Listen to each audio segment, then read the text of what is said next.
Halo Bapak Ibu semua, apa kabar? Semoga kita semua dalam keadaan sehat ya.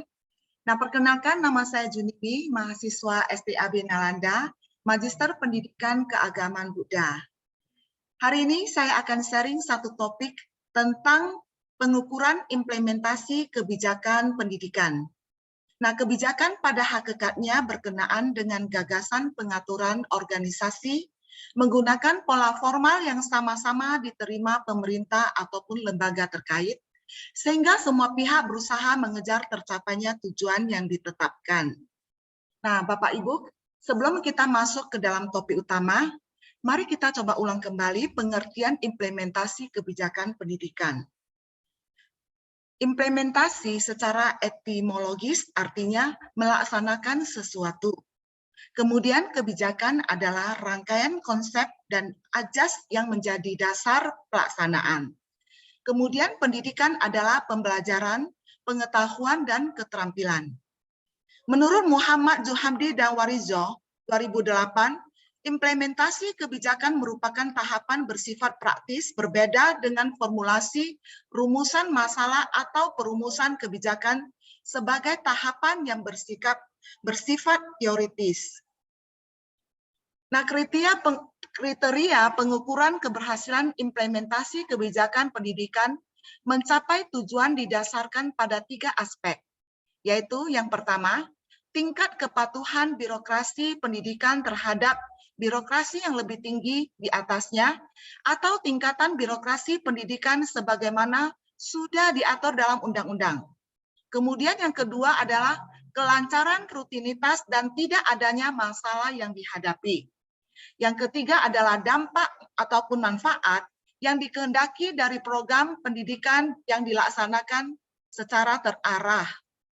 Di samping itu, ada variabel lain yang berkontribusi memberikan dorongan dan paksaan dari birokrasi pendidikan pada level pusat ditentukan oleh legitimasi dan kredibilitasnya, yakni semakin sahih kebijakan pendidikan yang dikeluarkan pemerintah pusat di mata daerah, maka semakin besar pula kredibilitasnya, ataupun sebaliknya.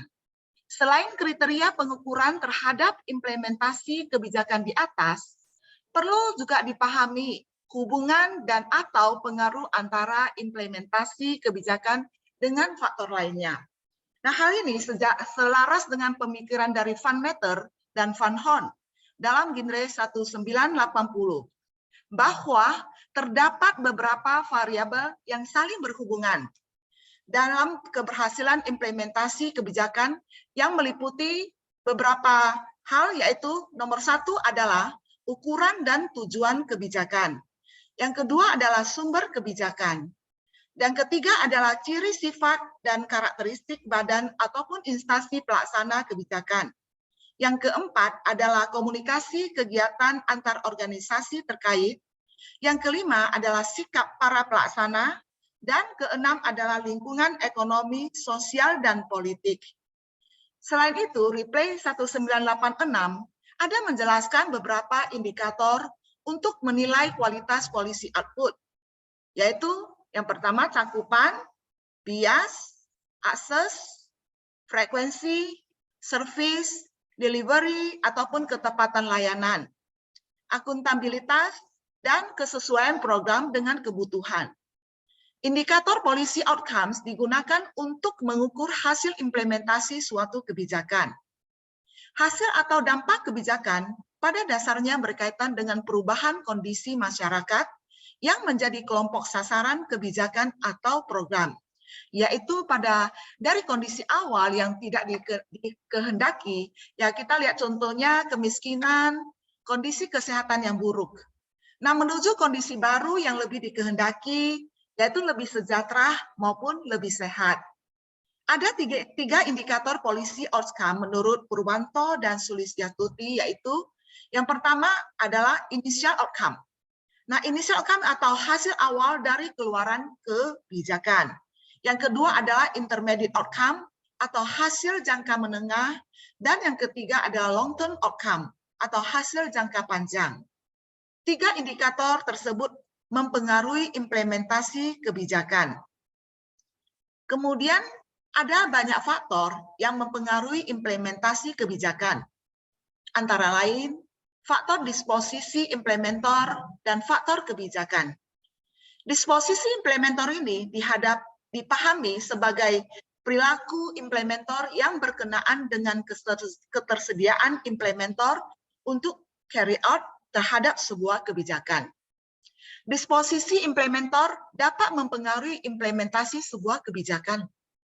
Nah, fokus implementasi kebijakan bisa kita lihat dari konsistensi kebijakan dan kejelasan kebijakan, di mana menurut Wagner 2008 menyatakan kejelasan dan konsistensi kebijakan adalah hal yang mendasar dalam implementasi kebijakan.